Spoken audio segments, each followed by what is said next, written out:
For all the best in preaching and teaching from God's precious word, the Bible. Keep it all set to the Harbour Light in Carriacou.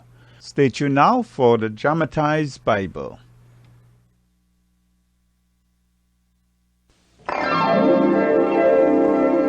Hello, everyone. We're glad you all joined us once again. Yes, we are. And right now, Uncle Dan has another thrilling Bible story for us. My story today is really a continuation of the life of Absalom, King David's son. It's adapted from 2 Samuel, chapters 15 to 18. I call it Absalom, the Rebellious Prince.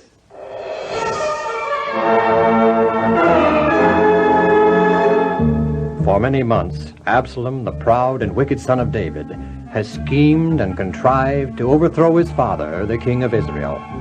By flattery and beguilement, Prince Absalom succeeded in winning the hearts of many of the people. And Absalom arose and went to Hebron, and with him went 200 invited guests, who knew not of Absalom's design to make himself king. Upon arriving at Hebron, Absalom sent for Ahithophel, David's wisest and most able counselor. Greetings and salutations to Crown Prince Absalom. I appreciate your willing and immediate response to my summons, Ahithophel. I have some important matters to discuss with you. It is a pleasure to obey my sovereign. Sovereign? I'm only the Crown Prince.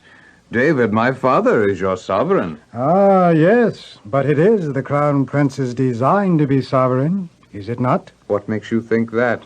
I recognize the signs. I know you pretty well, Prince Absalom, from your youth up. You are not naturally inclined to mix with the common people at city gates and curry their favor. Neither are you inclined to accept the disgrace of banishment without revenge. I know you well enough to know that you care not one whit for religious things, yet you come here to pay a sacred vow made in Geshur. So you claim. There is some deep-rooted reason behind all these things. Revenge, perhaps? Not entirely. What then? Power, ambition, greed, the throne of Israel. You intend that the crown resting on your father's head shall rest on yours, regardless of the means employed to gain it. Those are pretty harsh and daring words to speak to a crown prince. Pretty harsh and daring truths, Your Highness. And I dare speak them because I, too, hate David, for the way he treated my granddaughter Bathsheba. I am in complete harmony with your ambitions, Prince Absalom, and I shall lend all my abilities toward that end. How long have you known these things? A long time, Your Highness. Many months. Yet you have appeared to be a friend of my father, the king. No more than you have appeared to be an obedient, dutiful son. There is truth in that, all right. Yet I am a little surprised that you have not spoken of these things to His Majesty. On the contrary, I have been working in your behalf. While you were stationing spies throughout the kingdom to proclaim you king at a given signal, I've been fomenting unrest here in Hebron and making sure that everything is in readiness for your coronation. It is obvious why you are considered in high repute for wisdom, one whose opinion is thought to be as safe and wise as that of a prophet of God. I've already made it known in certain circles and high places that I have joined your conspiracy, Prince Absalom. This makes your cause appear more certain of success. It has attracted the support of many influential men from all parts of the kingdom. This I realize, Ahithophel. You shall be properly rewarded. Appreciation and reward is all I ask. How soon, in your opinion, should this signal be given for the rebellion to proclaim me king? The sooner the better.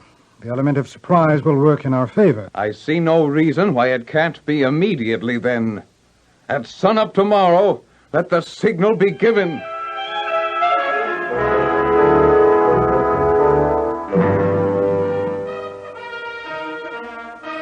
There's the signal. Fellow Israelites, a new king has come to the throne. Absalom is king at Hebron. Long live the king! Long live the king! By direction of His Majesty, Absalom, king of Israel, all Israelites are urged to go immediately to Hebron and there participate in the festivities of this great day of joy and gladness. and the conspiracy against David was strong. For the people answered the call and came to Hebron in increasing numbers. You deserted the Israelite army under command of General Joab? Yes, Your Majesty. Why? Why not, Your Majesty? I've served long and faithfully under King David and General Joab. With what reward? None. Like everyone else, Your Majesty, I must look out for myself. Besides, I think we need a new king, a new army. And what man is better fitted to be king than the wise and just Absalom? And who is better qualified to head the new army than you? Is that it? I am fearless, Your Majesty, gallant, brave. I've served under the greatest general of them all, Joab. From him I have learned many things. I am convinced. You are herewith the general of all my forces. Your first duty, prepare the army to invade Jerusalem immediately. Yes, Your Majesty.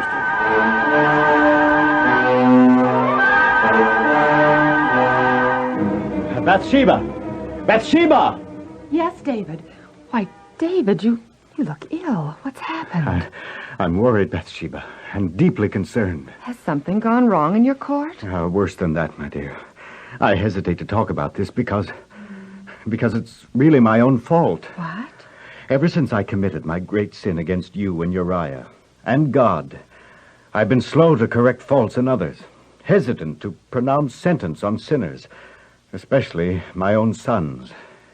And now comes news that one of my sons, the son I loved and trusted, has turned against me and plans to usurp the throne and take my life. Absalom? Absalom. Oh, David, but the people love you. Certainly any insurrection against you is doomed to failure. No, Bathsheba. Since my sin, I have shirked my duty as judge and king. The people have a right to be dissatisfied. Absalom has won their affection. They want him as their king. Absalom has better than a good chance to win. But you certainly intend to try to stop him. Look out there, Bathsheba. This is Jerusalem. It is God's city, a holy city. Over there rests the Ark of God, a symbol of his presence here in Jerusalem. Up there is the site of a future temple for God. This is the chosen place for God's people. I cannot permit blood to be shed within the walls of this holy city. What are you going to do? Abdicate the throne and flee to a safer place. And let Absalom take over without even a struggle? Oh, that's better than shedding blood. I've called together all the members of my court, the elders, wise men, and men of importance of Jerusalem, to a special conclave. I shall inform them of the situation, and let each do as seemeth best. In the meantime, I want you and all my household to get ready to flee. We must travel swiftly, lightly, so take only such things that are absolutely necessary. Be ready to go on a moment's notice.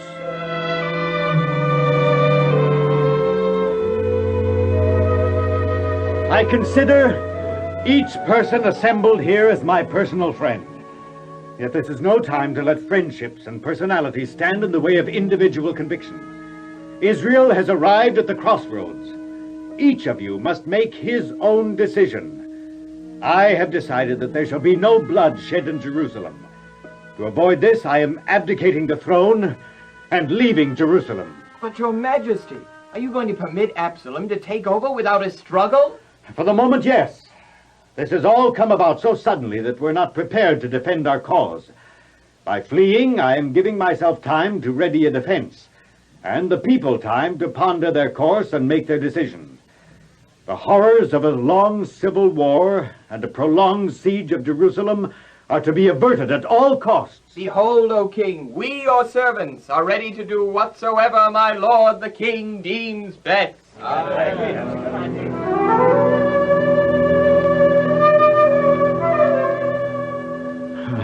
I'm glad I decided to leave Jerusalem. It shall not be deluged with blood. The horrors of war shall not fall upon God's chosen city. We're ready to leave any time you are, David.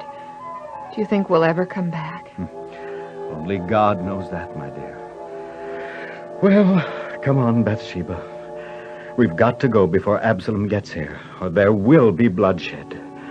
In humility and sorrow, David passed out of the gate of Jerusalem. driven from his throne, from his palace, from the ark of God by the insurrection of his cherished son. Many people followed in long, sad procession like a funeral train. At least we're protected by the royal guard of the 600 men, made up of the Carathites, the Pelethites, and the Gittites. Yes, but I can't permit them to share in our flight and humiliation. Why not, David? Perhaps they want to. They're strangers, Bathsheba, having but recently come from foreign countries. I'd feel condemned if I let them become involved in my calamity. I'd better speak to Ittai, their commander.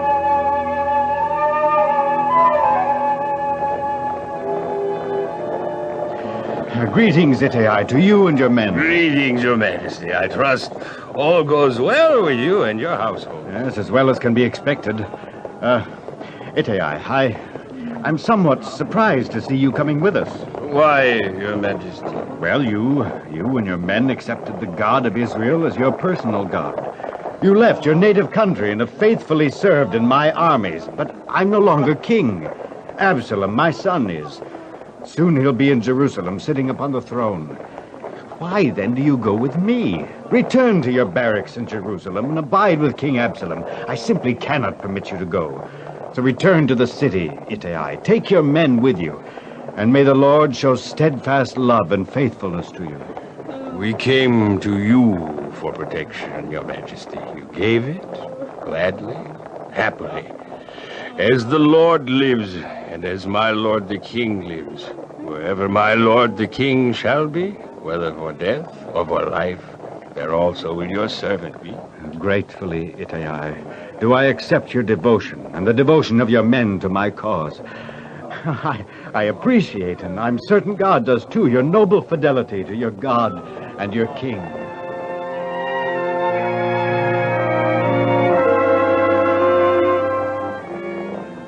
Bathsheba, Ittai refuses to leave, he and his men. It's a bright spot in a dark horizon. Perhaps there are more people on my side than there appears to be. Oh, I'm sure, David, that everything's going to turn out all right. Things usually do. Wait, listen. The people back there seem excited about something. I think I hear them saying something about the Ark. The Ark? The Ark of God.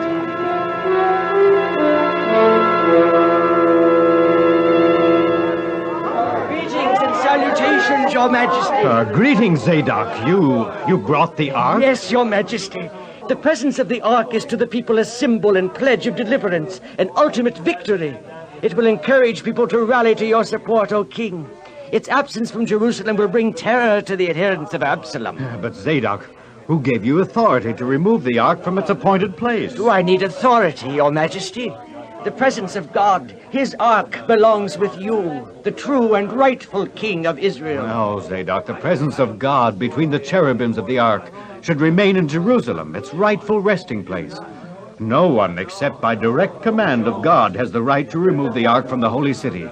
Now take it back, Zadok. Yes, Your Majesty. Oh, if my sins have not been too grievous in the sight of the Lord, he will bring me again to Jerusalem and to the Ark. But if not, then let him do to me as he sees best. As you wish, Your Majesty. You are a seer, Zadok. When you get back to Jerusalem, you and Abiathar, together with your 2 sons, can do the crown a great service. His Majesty need but command. As chief priests, you and Abiathar can come and go in the royal palace, the throne room, the public places and gatherings as you wish. Be on the alert. If anything important happens, or is about to happen, send Ahimaaz, your son, or Jonathan, Abiathar's son, to me with the tidings. Learn all you can of the movements and purposes of the rebels, and keep me informed. Yes, Your Majesty. As the priest turned back toward Jerusalem, carrying the Ark of God, a deeper shadow fell upon the throng. Their king, a fugitive, themselves outcasts, forsaken even by the Ark of God. The future was dark with terror and foreboding. And David went up by the ascent of Olivet, and wept as he went up, and had his head covered, and he went barefoot. And all the people that were with him covered every man his head, and they went up, weeping as they went.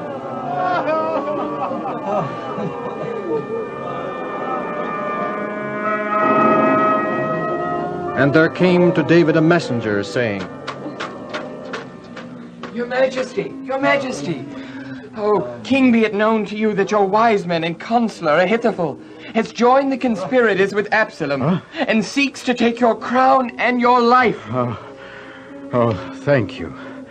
God be with you and bless you. Long live the king!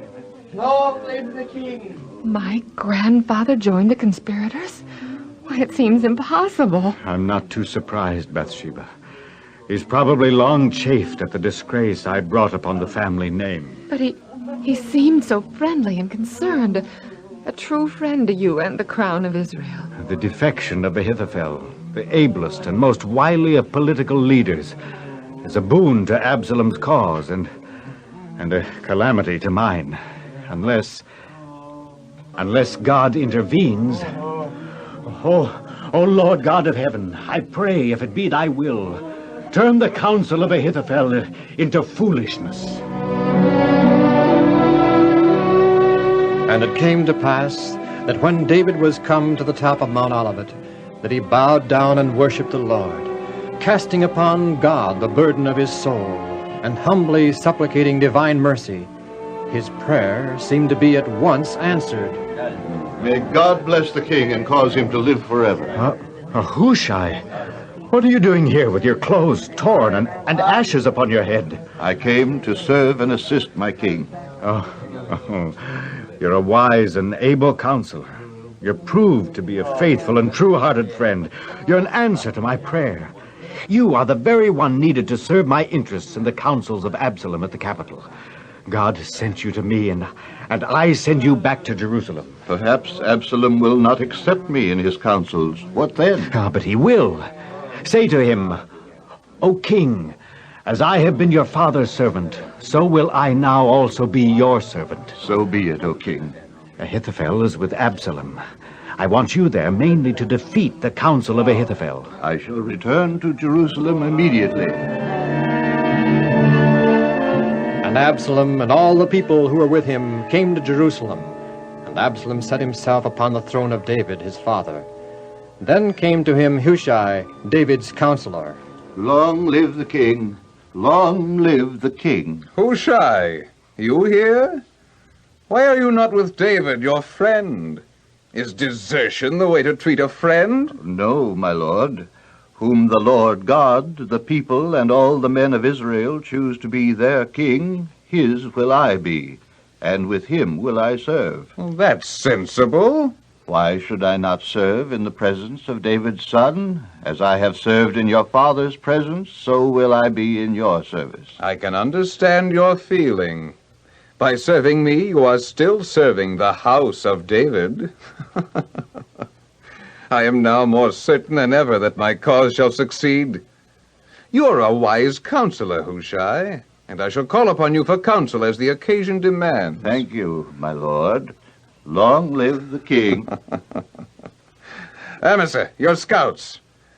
How do they report the present position of David and his fellow fugitives? According to the latest report, Your Majesty, they are still this side of the River Jordan.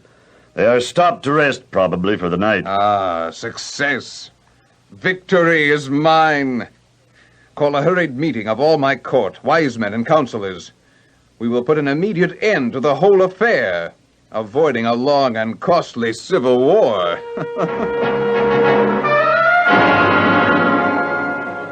Members of my court, you are all happy, as I am, that we have had far greater success than any of us anticipated.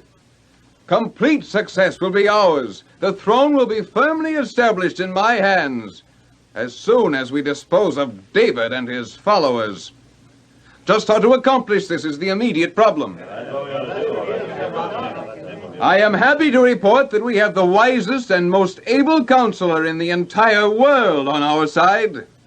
I refer to Ahithophel. I have asked Ahithophel to consider the matter and give us, now, his counsel.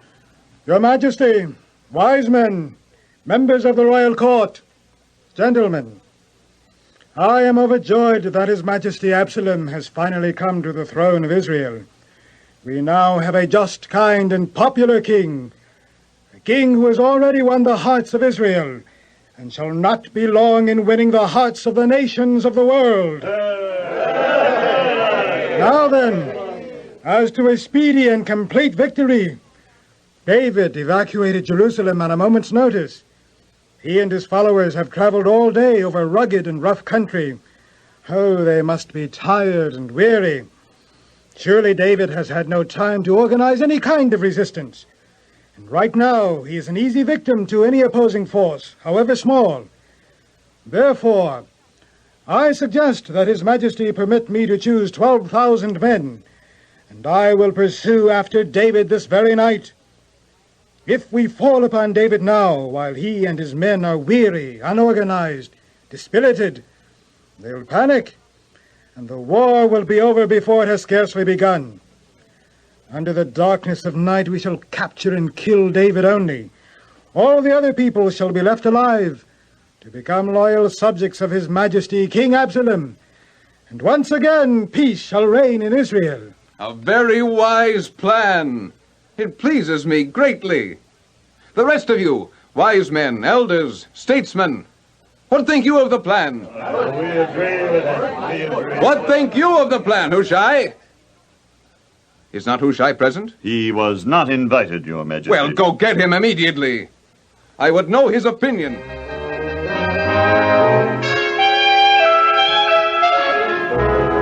Hushai, what think you of the plan of Ahithophel? Ahithophel is held in high esteem both by thy father and by yourself as well as all Israel.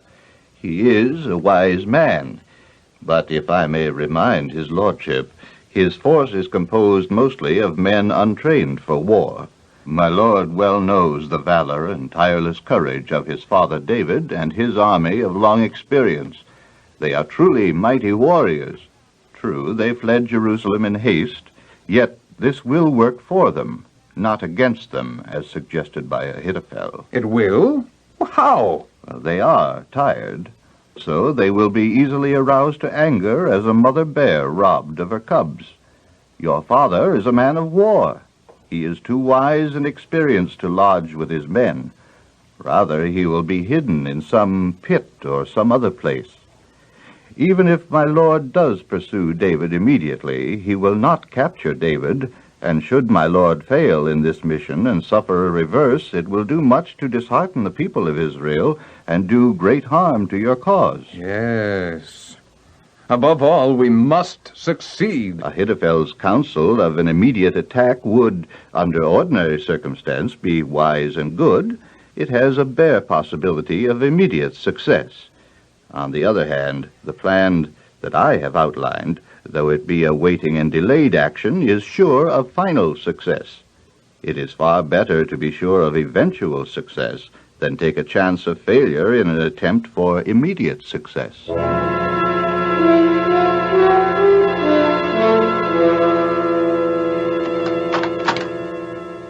Ahithophel, home so early? There must have been a short session of court today. I came home early. What's the matter with you?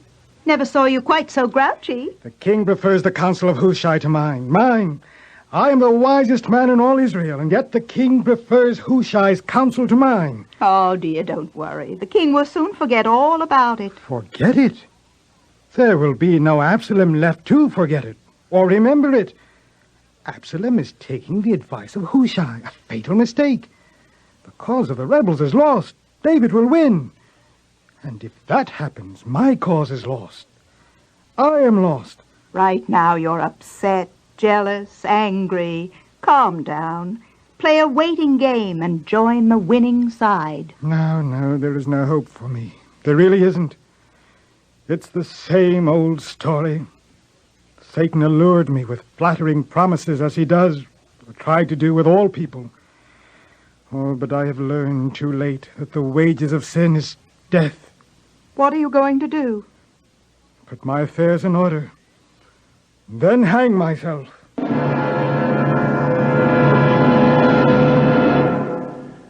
Hushai, not certain that his counsel of delay would be followed by the fickle Absalom, lost no time in sending a warning to David to escape beyond the Jordan River immediately.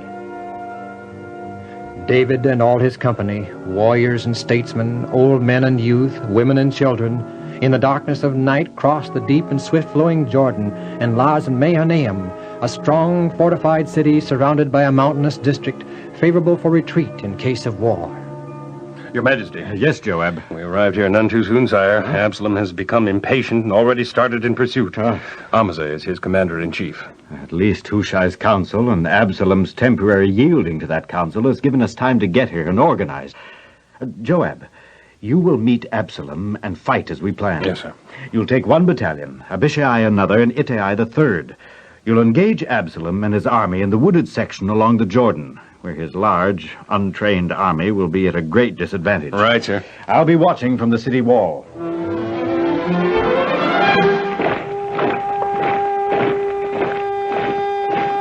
Dayan!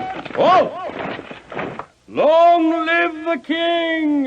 Long live the king! Men, please deal kindly with Absalom for my sake. The large army of Absalom met the warriors of David in the woods near the Jordan River. Among the thickets and marshes of the forest, Absalom's undisciplined troops became confused and unmanageable, and there was a great slaughter that day of 20,000 of his men. Amasa! General Amasa! What report do you have of the battle? The battle is lost, Your Majesty. David's men are too much for my army. You'd better flee for your life. I'm going to... I'd better flee, too, before David's men discover me. Get up there. Move! As Absalom whirled his steed about, the mule lurched forward under the boughs of a great oak tree, taking his rider with him. In the excitement, Absalom's great shock of hair became entangled in the branches of the tree, jerking him off the mule and leaving the prince hanging in midair. Amasa! Amasa! Amasa! Come back! Help! Help! Someone help me! Help! And a certain man saw it and told Joab, David's general. And Joab and his 10 armor-bearers came quickly to where the young man Absalom was. Well, whom do we have here? Could this be the proud Prince Absalom, who plotted to kill his father and make himself king? Well, aren't you going to let me down? Let you down, Prince Absalom? Twice I befriended and helped you. Twice I brought about a reconciliation between you and your father, the king. And both times you betrayed my faith and confidence in you. If it had not been for me, you would never have been able to start your evil rebellion. But I am the eldest son of the king. My father will forgive me. Oh, help me down, Joab, and I Let you down? Never. You shall die the death of a traitor. And Joab took 3 darts in his hand and thrust them into the heart of Absalom. The princely Absalom, whose glorious beauty had been the pride of Israel, was cut down in the vigor of his youth, his dead body cast into a pit and covered with a heap of stones in token of everlasting reproach. During his lifetime, Absalom had reared for himself a costly monument in the king's dale, but the only memorial which marked his grave was that of stones in the wilderness.